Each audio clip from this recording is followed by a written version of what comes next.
Hello and welcome. My name is Justice Nacarado. I'm the CEO of Harmony Health Collective, and we are so excited to bring this information to you tonight. Whether you're joining us live or you're listening to us later, we are so happy to have you. The mission of our collective is to provide unified whole person medicine for clients and practitioners alike. And what we mean by that is this is a safe place. We want this to be a safe place not only for you, but also for our practitioners, because as practitioners, if we feel safe, you feel safe. And we also really want to provide empowerment to our clients. And the way that we're doing that is through education. So we're really excited to bring this information to you tonight and to basically empower you. So this is our first in the series. And so I'm going to hand it over to Dr. Ring so that she can get us started. And then I'll be back around in just a few minutes with my points. Dr. Ring, would you like to take it away?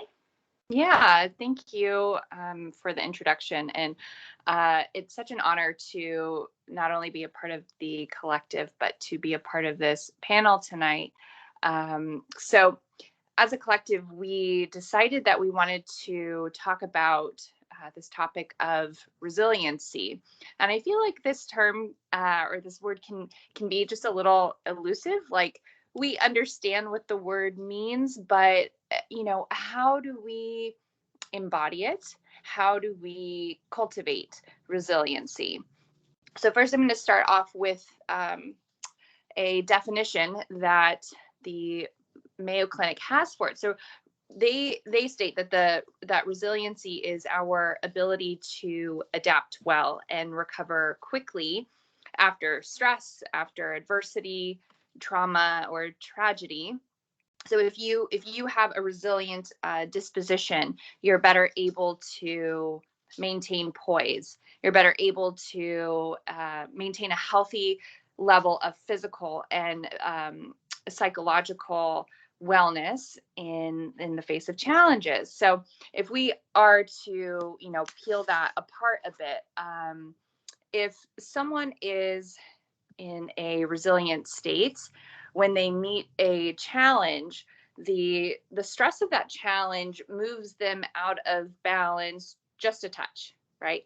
Or if it does displace them and move them out of balance quite a bit, then they're able to more quickly return to a state of equilibrium.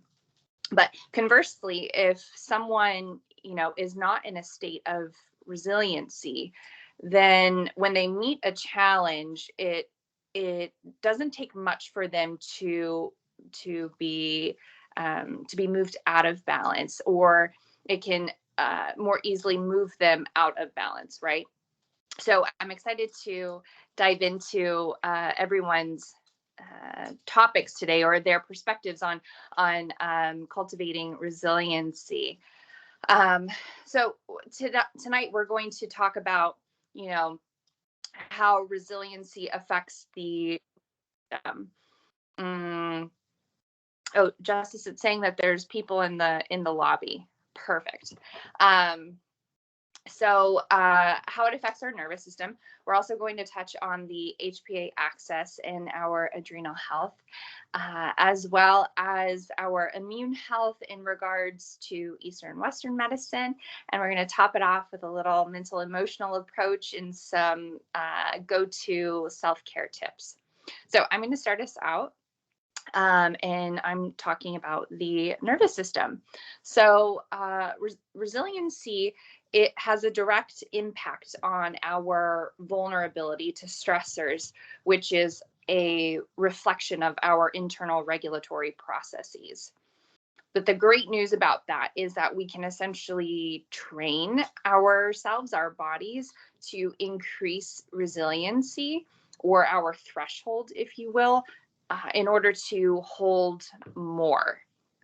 But when I talk about holding more, I'm not necessarily giving permission to literally go out and to do more.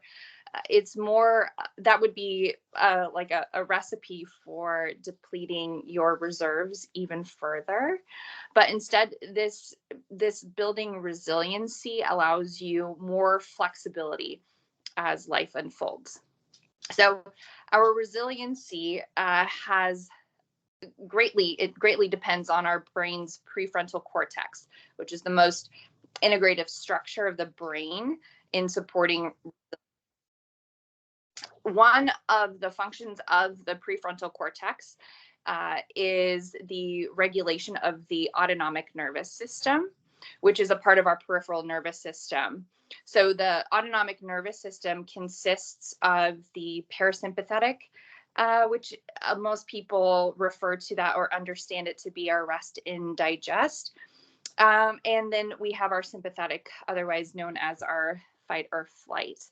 So the autonomic nervous system is responsible for our unconscious processing, such as our heartbeat. We don't have to think about physically beating our heart or breathing or digesting our food. We don't have to think about those things in order for our bodies to automatically do them. So when we think about our autonomic nervous system, we can kind of equate that to our window of tolerance, if you will. So this is where the entire nervous system is just simply in a relaxed state. This is the state where we hope to be in the majority of the time, where we hope to, that's where our bodies thrive. So when we're in this this window of tolerance, we can perceive, we can process, and we can respond to life events, right? And with this equanimity, we are able to cope, or better able to cope. We are resilient, right? So when we encounter a challenge, our nervous system unconsciously begins to mobilize, to rise to the occasion, right?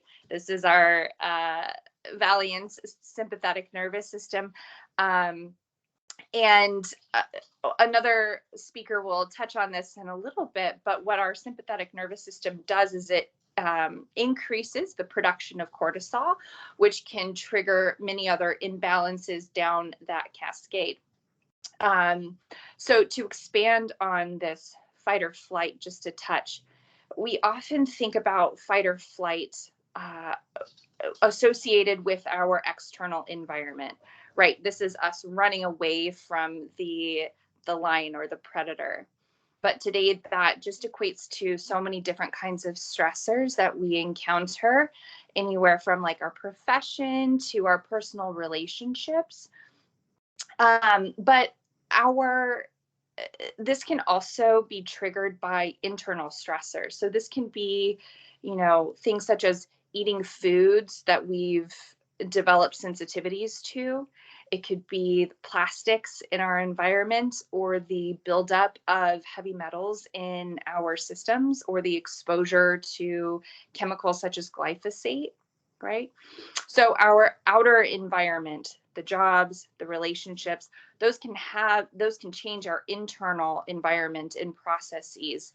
Our stressful job can have a physiological response in the body, right? That changes us chemically in the body, but also our internal environment and dysregulation can change how we respond to our external environment as well. So to give an example of that, if we were to think about when we get sick, right? Our body is in overdrive to kick out this foreign invader. But we experience, fatigue, brain fog, fever, chills, headache, a lack of appetite. And so that's by design, right? We experience a lack of appetite because we cannot use that energy to digest our food, because we need to send it over to fighting off this foreign invader, right? So So when we're in this state, our physical capacity to respond to any kind of an external influence diminishes because our body is spending so much energy on putting out an internal fire, right? So that's just one example of how our internal environment can change our capacity to respond to external environment. So the goal ultimately here is to, as quickly as possible, move out of and down regulate this sympathetic response. We want to move it from that sympathetic into a parasympathetic. And one of the ways that we can achieve this is by the release of oxytocin, which is coincidentally the brain's direct and immediate antidote to cortisol. But oxytocin allows us to return to this window of tolerance to reestablish balance, right? It's this neurochemical foundation to building and creating resilience. So there's many ways to stimulate the production and the release of oxytocin, but the most potent would be through physical human connection, right? There are numerous studies showing the detrimental effects of isolation on health, right? On immune health, excuse me, cardiovascular health. So just, health in general. We need human connection. But you can also stimulate oxytocin through conscious and slow movement like yoga or walking in nature. It could even be through music, although I would be mindful of what kind of music that you're taking in, or also through meditation if you have a meditation practice. So if I could boil that down, what these interventions do, in my opinion, other than to stimulate the release of oxytocin, is reflect how connected or disconnected we are to ourselves, to our community, and the environment around us. So each one of these interventions, it asks of us for our presence. It asks us to reconnect to what is most important, right? Good people, good food, good environment, right? And in doing so, doing those things, it helps to stimulate oxytocin, which directly increases our resiliency. So that I feel like helps to set up the rest of what we'll be talking about. When we have a firm understanding of its direct effect on us physiologically, it just better empowers us and we can be better advocates for ourselves. So I'm going to pass this off next to Justice, who will be covering more about the HPA axis and adrenal health. Thank you so much, Dr. Ring. Let me just switch here. And that actually set me up really nicely. Thank you. Because I'm going to be talking about the HPA axis, which is actually more commonly referred to as adrenal fatigue. And I use the air quotes because I don't love that term for good reason, because the body is not made to get fatigued in that way unless there are, as Dr. Ring said, external factors that can cause that. So let me just get this here.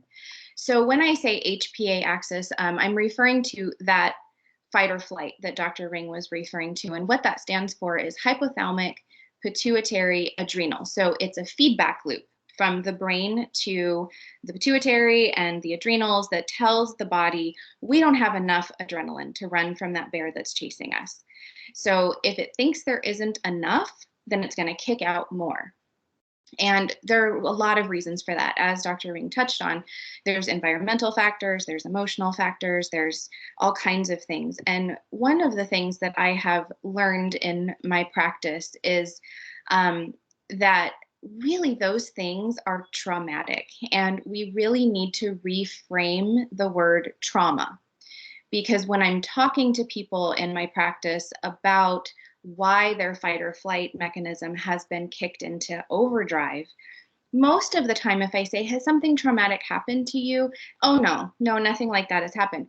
Well, and it's because in our society, we think of trauma as something bloody or something like major that's happened. We're not necessarily thinking, oh gosh, we've been living through a pandemic for the last 2 years and we were isolated and we didn't have any human connection. And that's traumatic in and of itself. So, reframing what we look at as trauma and why the brain now tells us that we're not safe, I think is key into understanding why resiliency has been sort of elusive to a lot of us because we're not really recognizing what it was in the first place because society tells us those things aren't traumatic and they really are. So, what happens is your brain, its job is to protect you, right? Its only job is to keep you alive and to keep you functioning. So, when that fight or flight, that HPA axis gets activated, if it is not turned off or your body doesn't feel safe in some way, it's really easy to just get stuck in that fight or flight mode. So what that does then is it causes that cascade of things to happen. So you start overusing certain nutrients in the body to kind of rob Peter to pay Paul. So then you start dealing with deficiencies. On top of the fact that the HPA axis will turn off your digestion. So the reason for that is like what Dr. Ring has been saying is that it needs that energy, right? When you're dealing with another pathogen or something that's invaded your environment, your body goes, well, we don't need to digest right now. We need to conserve energy.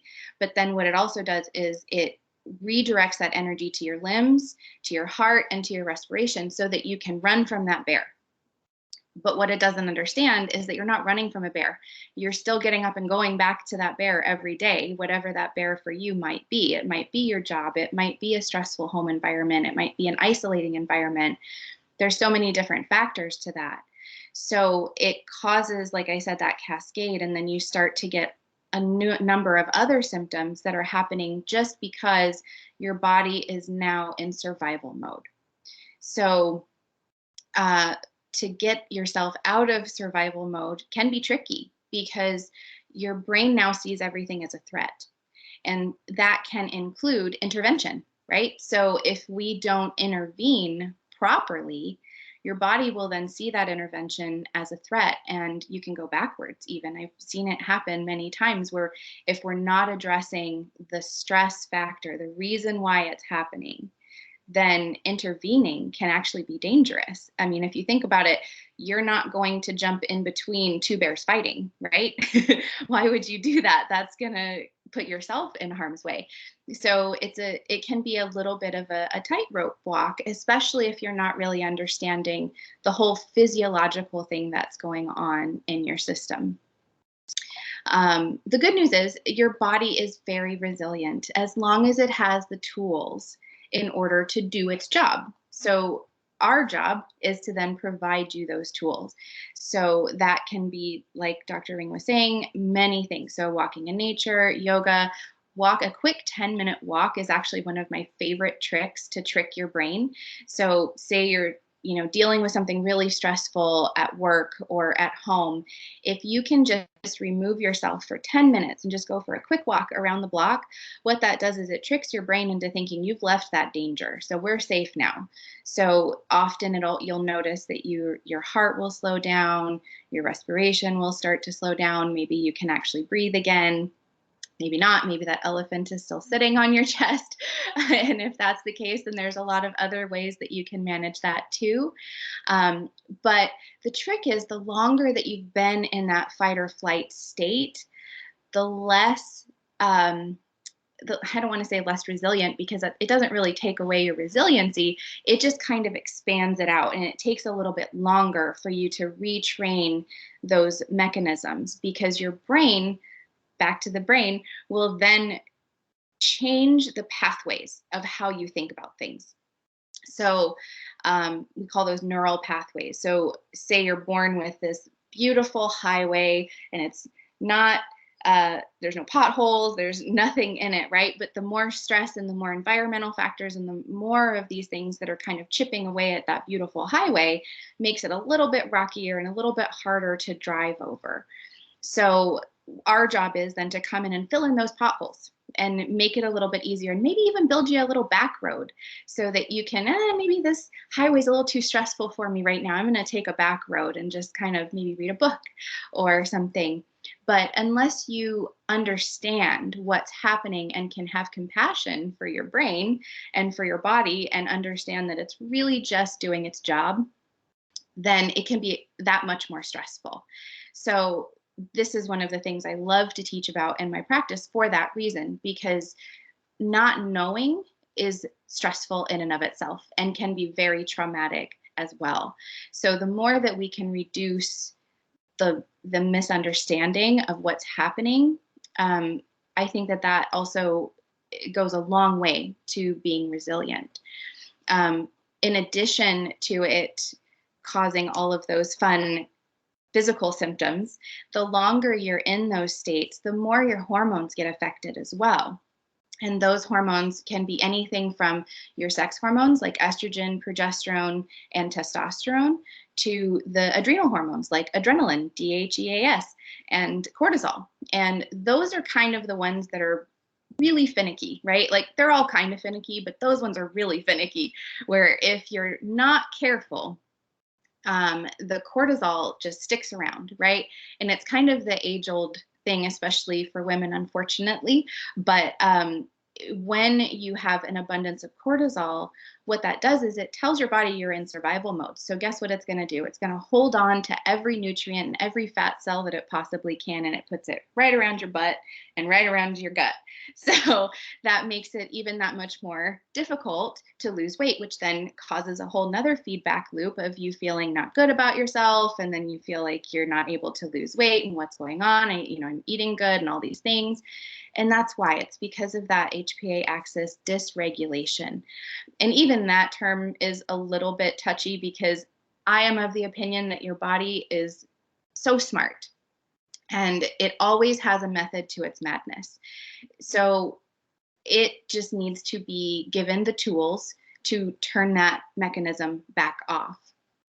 That can look like a few different things. That can be as simple as a multimineral to help with the neurotransmitters and to help bring the adrenals back down. Maybe you just even need some salt, to be honest. It could even be as simple as some lemon in your water with a little bit of salt to help turn off some of those hoarding mechanisms that your body will then do, in survival mode. Because when you're in survival mode, you don't know where your next meal is coming from. You don't know where the water is coming from. You personally may know, but your brain's like, we don't know.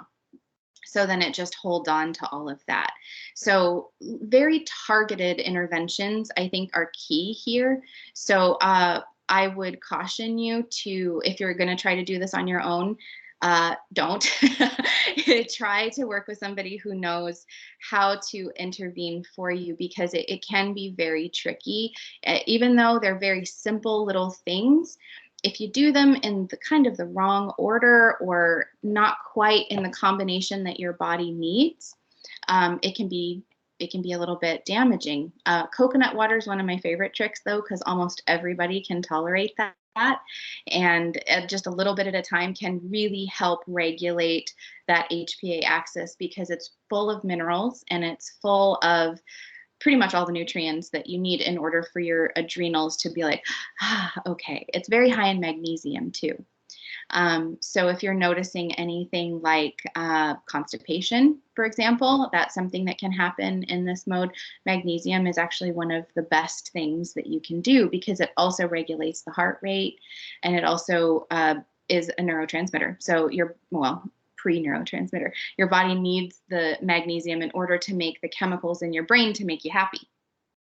So that's another thing, is if you don't have those nutrients that you need in order to make those neurochemicals, you're not so happy. And there's really nothing that you can do about it. Even if you're like, I can do this, I am going to be happy today. And your brain's like, no, you're not. it's not your fault, I promise. There are reasons for that. But the good news is that the body is resilient. So with the right tools, it can absolutely heal. I have not been watching my time, so I hope that I'm on time here. But that's what I have for you today in terms of how the body looks at stress and fight or flight. Thank you. I feel like that's so beautifully said and put, like I feel like oftentimes we can get upset with ourselves that our bodies are responding, like why are we not feeling great? But I think ultimately if we can step back from that and understand that our bodies are truly adapting and trying to find homeostasis and balance, but this is the route that it's taking in order to do it. Because ultimately, right, like the most important function is to keep your heart beating. So that's what it's trying to do. Absolutely. Yeah. So it's like, a little perspective around it. Your body is just working so hard. And it just takes more effort on our part as the individual to understand what our bodies uniquely need so that we can feel better, start to thrive, and all of these different pathways can work more efficiently. So, Yes, my pleasure. And up next, we have Dr. Jeff. Thank you, Dr. Ring. Thank you, Justice. I'm Dr. Jeff Odnert, and I'm going to balance out a little bit of the internal yin with a little bit of external yang, talking about our immune system. So let me share my screen here.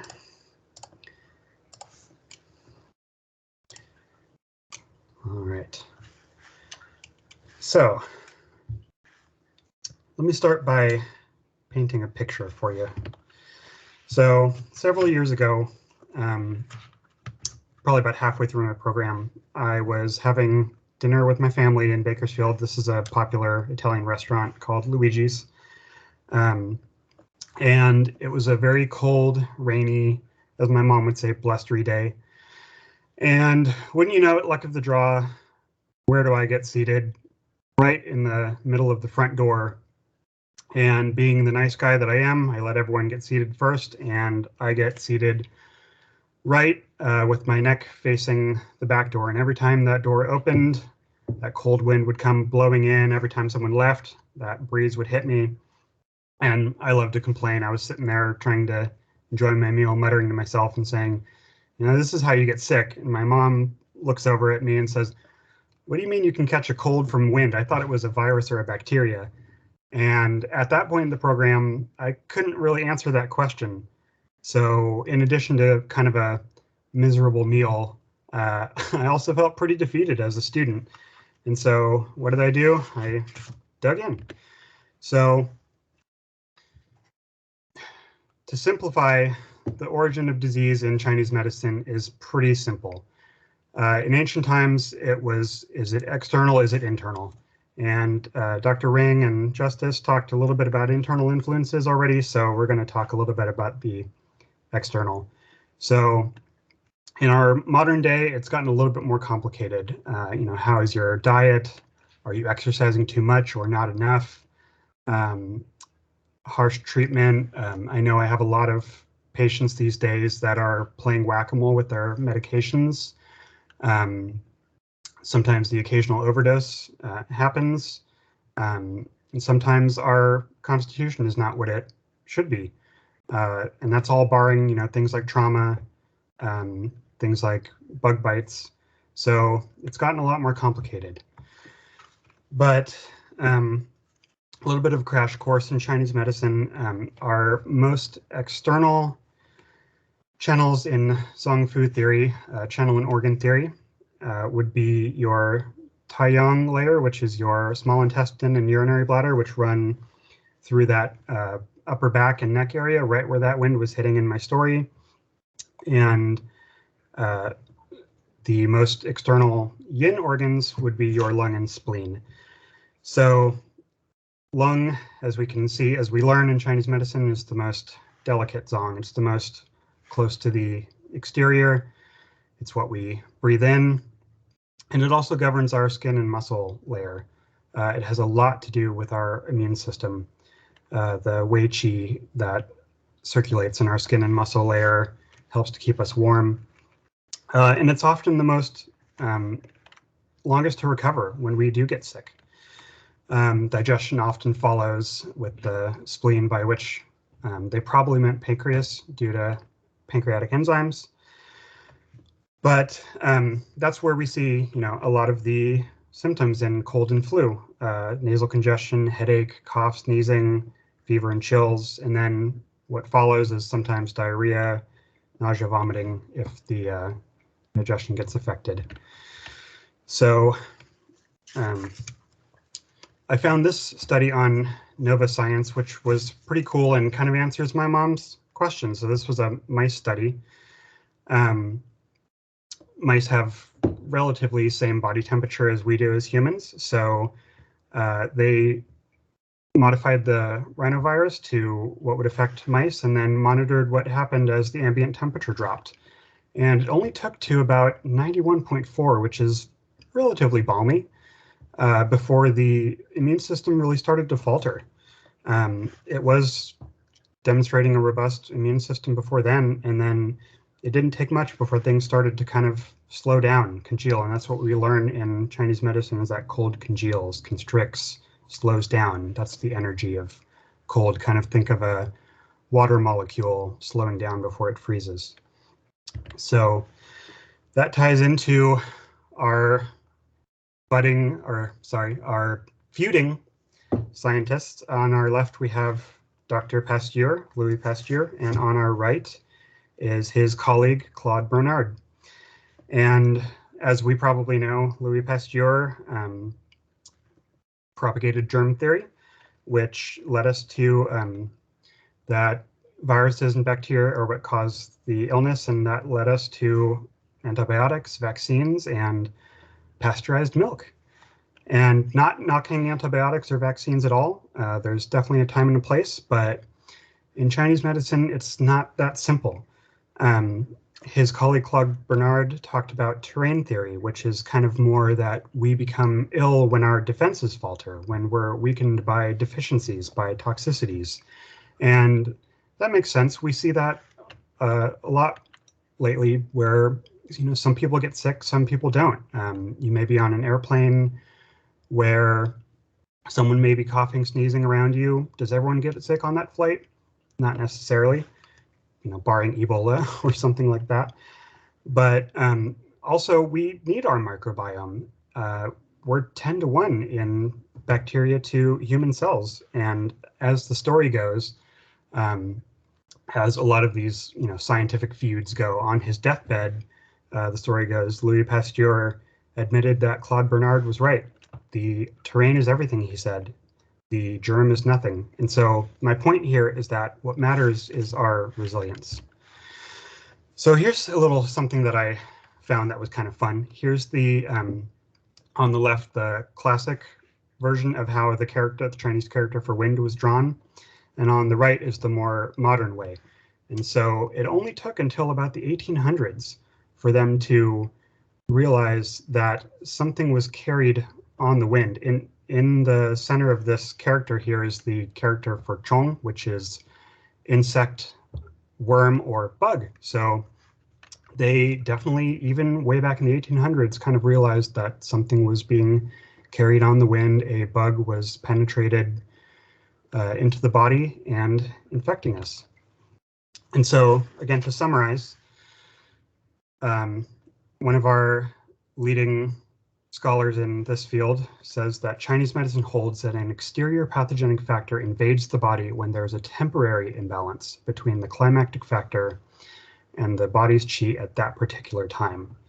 So again, what really matters is our resilience.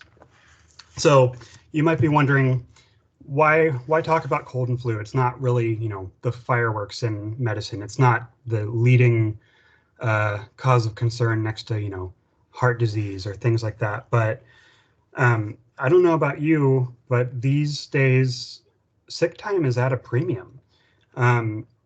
We can't afford to get sick anymore, and we have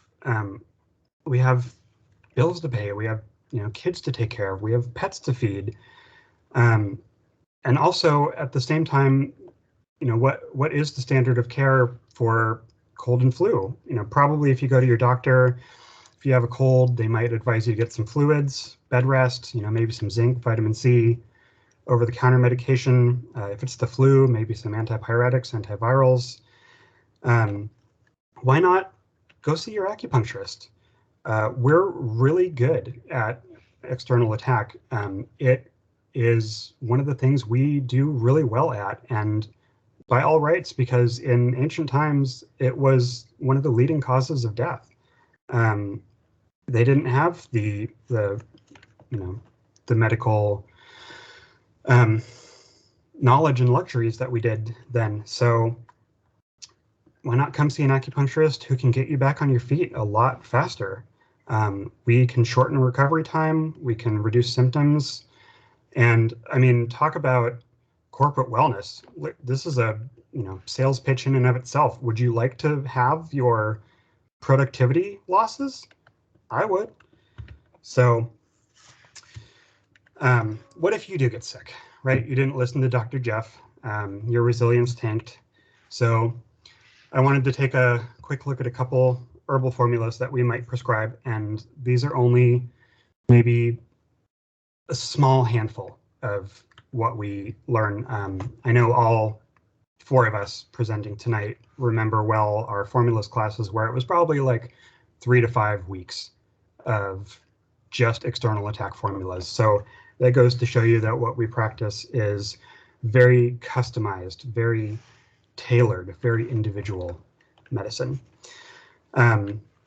If some of you are familiar with Gypsy Cold Care, Guizhitong is very similar. It's one of my favorites. It's a great one to have in your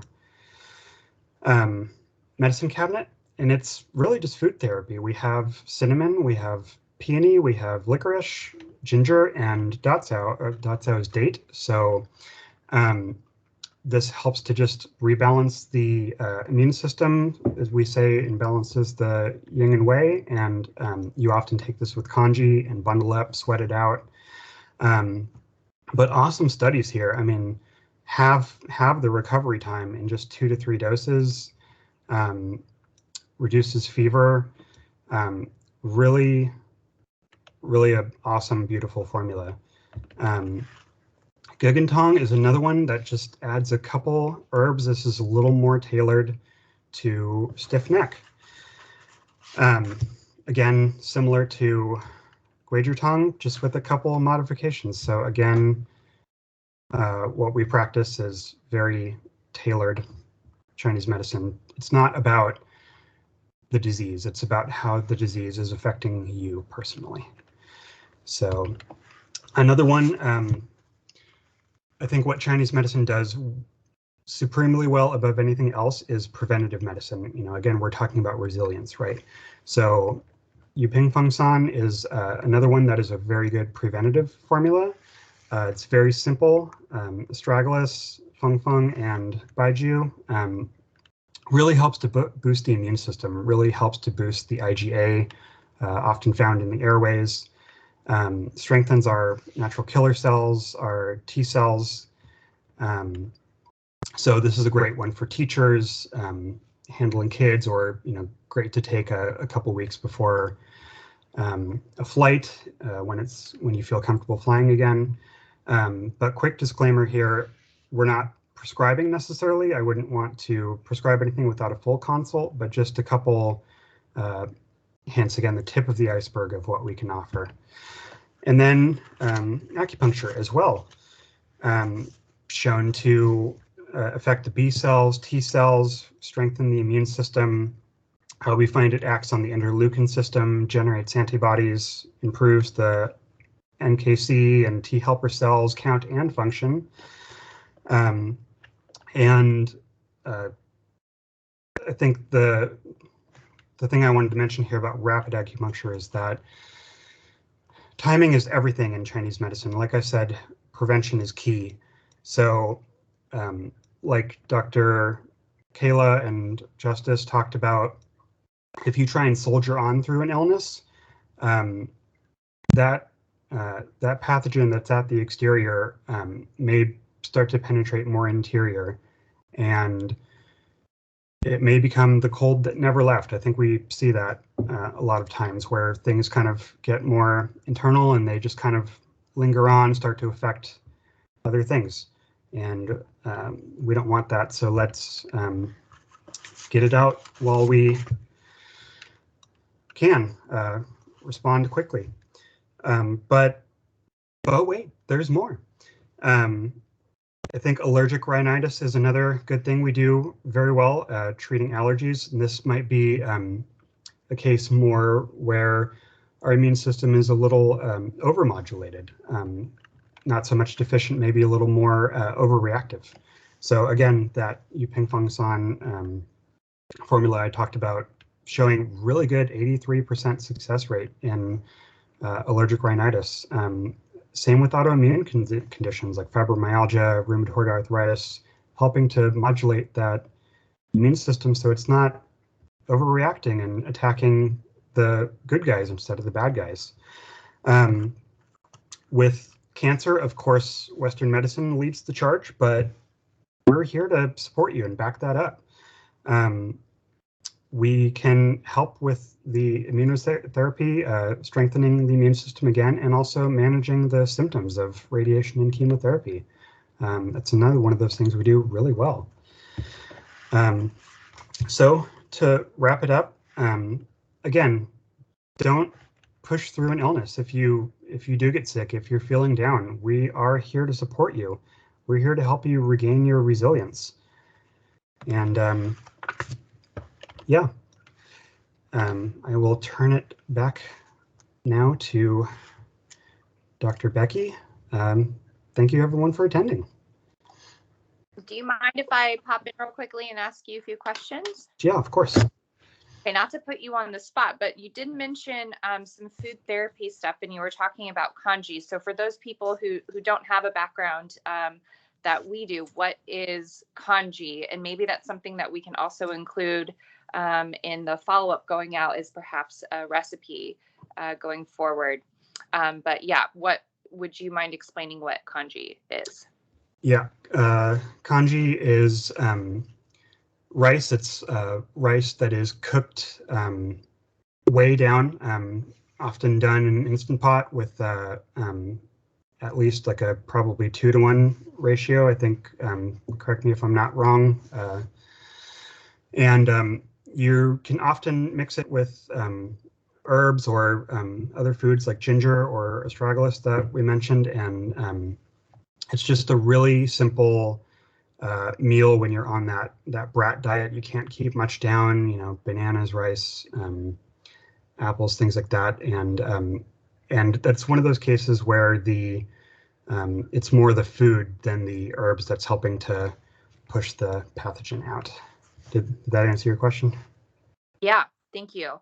And then for those that are watching and that will be watching, do you have, again, not to put you on the spot again, but Okay. do you have like food therapy recommendations if, say, that they don't, you know, have access to those herbal formulas just yet? Of course, you know, please make an appointment with an herbalist. But for those who also want to support their health in other ways, what are some like food suggestions to use, I guess, if they are under the weather? I like that. Like literally when you're under the weather, as we talked about in Chinese medicine. Going back to cinnamon twigs or ginger. Also, pear is a great one, especially steamed or baked, very tonifying to the lung. Radish is a very strengthening vegetable for the lung. There's a saying in that the Chinese have, that when radish is in season, the physicians can play cards. So again, tying into that that delicate zong that when a radish is in season, don't worry about it. The vegetables got it handled. Yeah, that being said, some other tips. Of course, stay bundled up. Keep that neck covered. Also keep your feet and ankles covered. No walking around on bare floors, because the ankles mirror the neck in Chinese medicine. And try not to sleep under any fans or with an open window. I mean, I think we can get away with it a little bit during summertime, but that's another way that cold can enter. At night, that Wei Qi, that defensive Qi, goes inward to be replenished by the yin, and so we're a little more vulnerable at night. Yeah. Thank you. I know we're going to learn so much on this as well. I also did not know about the symbol for wind. So yeah, little I feel like we Chinese fun facts from Dr. Jeff's talks. I also just wanted to jump in and say I really appreciated the individualized approach. I think it's really important to stress that as well, that we are all individual and no one approach works for everybody. So I appreciate that you brought that up too. Yeah. Thank you. Okay. And last but not least, we're going to have Dr. Becky Levon come on and share hers.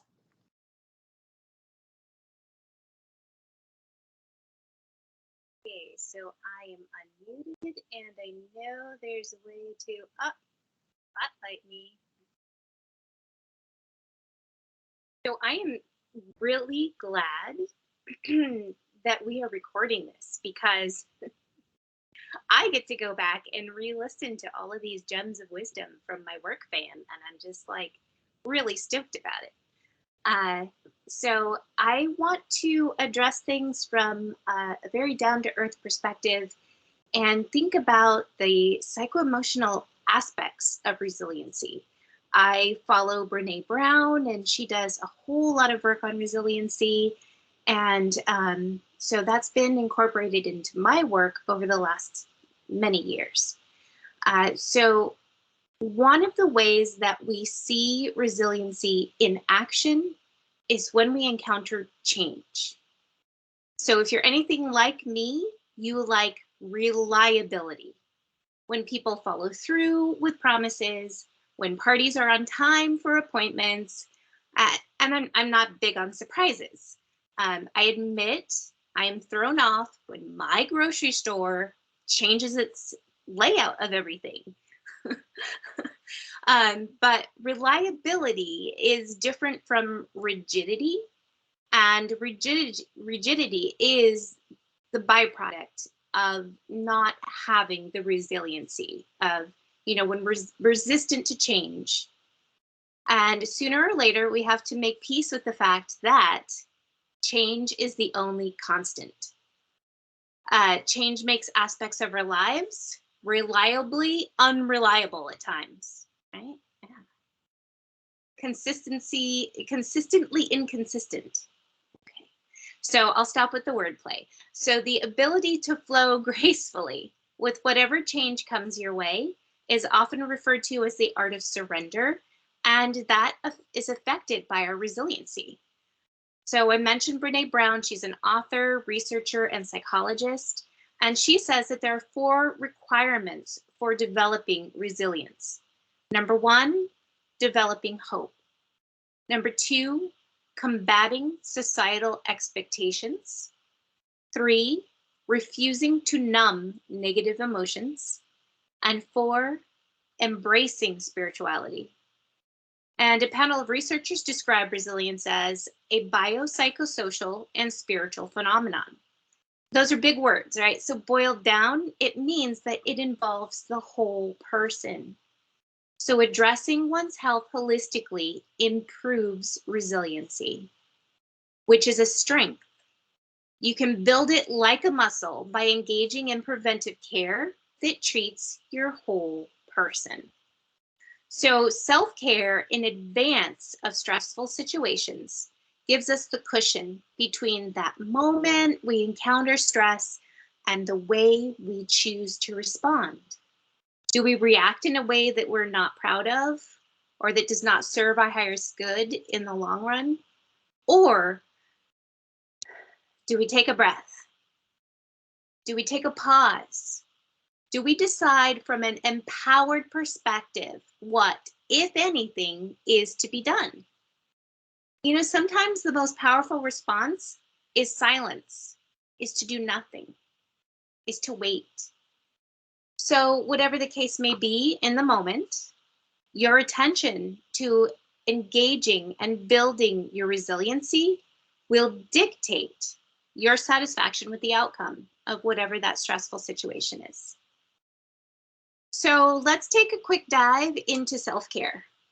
Are we Hollywood or are we real people? You know, Hollywood, self-care, I'm gonna go get my nails done, I'm gonna go get my hair done, I'm gonna, you know, what really is self-care? Really, what best serves us to think of self-care as is whatever activity for you that gets you in your body, that gets you taking a deep breath without forcing it. And afterwards, you're left with a feeling of rejuvenation, right? It's a balance between relaxed, not sleepy, and alert, not anxious. And I am actually describing exactly how I feel after a good massage and after a good acupuncture treatment. So, you know, I'm definitely taking from my own list of self-care and how I feel. But really, I have not met a single human being that does not want to feel that balanced way. So, like I said, and like Justice was making sure that we take a look at, the highlights of self-care is unique to everyone, just like whatever herbal formula Dr. Jeff would prescribe is unique to everyone. So what I always recommend to my patients is to make your self-care go-to list and you put it right there on your fridge so that there's never going to be a moment that you are lost, that you are down and thinking, I just don't know what to do. I've got this whole list of things that I'm supposed to do and I don't want to do any of them. Sometimes the nap is the thing to do. And you can put that, by all means, on your self-care list. But some examples that I might recommend would be to write down the best time of day that you like to go for a walk. Write the names, a short list of people that you can truly connect with, that you can call, because even if they don't answer the phone, in this digital day of texting everything, just hearing their voicemail can lift your spirits tremendously. I also keep a short list of yoga poses or Qigong moves or resistance training, like those few movements that really help me a lot. And along those lines, bookmarking your favorite YouTube videos or keeping the favorite titles in the top of your queue. Or if you still have a DVD player, put that DVD right on top of it, right? And here's a big idea. Actually put it in your schedule. Calendar yourself with some downtime, with some me time. Okay, so what you really want to do is prioritize your self-care to be truly preventative. So there are many ways that you can engage in preventive care. We go to annual exams with our doctor, or less often if it's more specific exams like your well woman. But not all the things that are really great for your self-care and preventive care are covered on your insurance. So do your best with your budget by maybe looking at the frilly extras that you might have and think about what self-care is truly supposed to feel like. And maybe that money that goes towards the frilly extras, like guilty of the boba drinks, set that aside and maybe go quarterly to see your favorite practitioner, whether that practitioner's acupuncture, massage, or naturopathic medicine, chiropractor, what serves you the best. Make sure that you prioritize it, and you will absolutely see the difference in your resiliency. So Kayla, Dr. Kayla, you got some questions. Well, I mean, I feel like that made full circle so beautifully. I love that you were speaking to hope, because I think that's the biggest thing that as practitioners can extend to, right? And for patients to walk away feeling very hopeful. That is such a powerful dynamic. And so, yeah, I think that that's one of the biggest takeaways there. But also, I love that you mentioned, like what's real self-care, because you always hear that, like, self-care is like a bubble bath, which, it might be, or like going to get your nails done, but it's really like whatever it is, self-care is really about getting you back into your own physical body, which I think ties in so beautifully to what I also had mentioned at the beginning is, resiliency, or these interventions to help cultivate and bolster resiliency, is how connected we really are with ourselves, with our environment and the people around us. So the more we can stay in alignment with ourselves, and that means paying attention to what's happening physically in the body, the better we are able to make decisions, better decisions for ourselves, right, and for our health overall. So I think that ties it up for all of us. I do want to bounce back to you, Dr. Jeff, real quickly, to talk about, Qigong is also such a wonderful practice to help to create resiliency. That's what it is. So I will let you take it over here for a moment. Yeah, as Dr. Becky mentioned, in addition to yoga, Qigong, I'm going to share my screen just one more time real quick. So one of the things that I love about our work here at Harmony Health Collective is that in addition to supporting our patients and each other's patients, like Justice said at the beginning of the meeting, we're here to support each other as practitioners. And so Dr. Becky sent me a couple weeks ago this new NIH fact sheet on Qigong, and it's just packed with new studies on Qigong and all the benefits it has and all the conditions it can treat. And I was talking on the phone the other day with Justice, and she was talking to me about, marketing and talking about what lights me up. And one of the things that definitely lights me up is teaching Qigong. So definitely an oncoming article to write, but I just wanted to make a quick plug that if you are local to the San Diego area, we do have weekly Qigong practices. They're open to the public, they're free. Currently it's Monday at Savita Park at 11 a.m. We like to mix it up. We do a little 5-element, some 8 brocades in the past. I love variety, and so I usually play off of what everyone wants to work on each time. But weekend sessions and North County sessions in Carlsbad are TBD, but if you want to RSVP, feel free to email me at drjeff@harmonyhealthinstitute.com, or you can follow me on Instagram. And a quick plug to our newsletter. It's a great way to stay connected with all of us here at Harmony Health Collective, and stay posted for. That's okay. Connect with us, and we'll keep you updated on what we have coming down the pipe, including more webinars. Yes, perfect. And also, it's at Harmony Health INST. which stands for Institute, but just so everyone knows, in order to reach out to you, it's Dr. Jeff at harmonyhealthinst.com. So feel free to hop on over to the website. We have resources there through our blog. Subscribe to the newsletter to stay up to date with more things that we are sharing with you all. And thank you so much for joining us tonight for our first webinar. This was such a wonderful experience. So I hope you all enjoy the rest of your evening, and we'll see you guys around here so soon. Thank you, guys.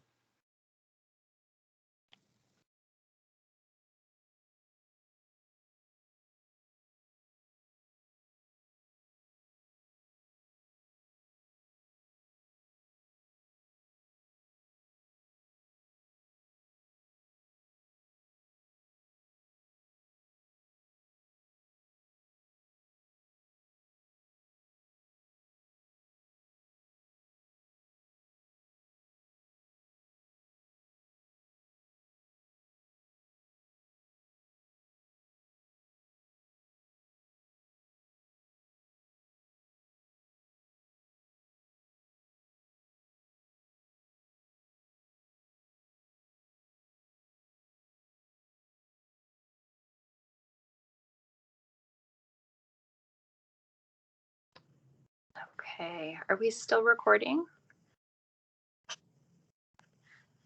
I think so.